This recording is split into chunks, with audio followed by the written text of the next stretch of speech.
Hey, it's Gabriel Brown here from Vivix Credit Solutions of Las Vegas, Nevada. We're licensed, bonded, FICO certified professionals here. I want to give you a credit repair tip today about the credit dispute process. Yes, the credit disputing process. There's two components of every dispute letter that you must include, okay? The first is you must include a statement of fact. You must say what happened, what you're upset about, what the information on your credit report is that you're disputing, and if it is inaccurate, questionable, unverifiable, or obsolete.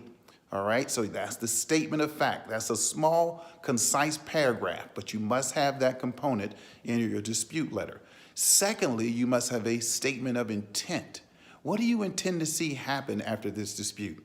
Do you want the information corrected, updated, or deleted? In most cases, you're going to want the information deleted, okay? So first, you want to make sure you have a statement of fact, a small paragraph stating what you're upset about, if the information is inaccurate, questionable, unverifiable, or obsolete, and then a statement of intent. What do you intend to see happen? Do you want the credit bureaus to correct, update, or delete this information, all right? If you would like more credit tips like this, please share this, like this video, leave comments below, and I'll be more than happy to give more credit repair tips.